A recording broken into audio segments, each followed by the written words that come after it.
আগামী ২৬শে বিধানসভা উপনির্বাচনের আগে নতুন করে উপনির্বাচন গোটা দেশে ৪টি বিধানসভায়। নদিয়ার কালীগঞ্জ বিধানসভার উপনির্বাচন।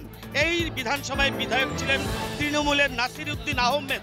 তার হঠাৎ মৃত্যুতে এই আসন খালি পড়ে যায়।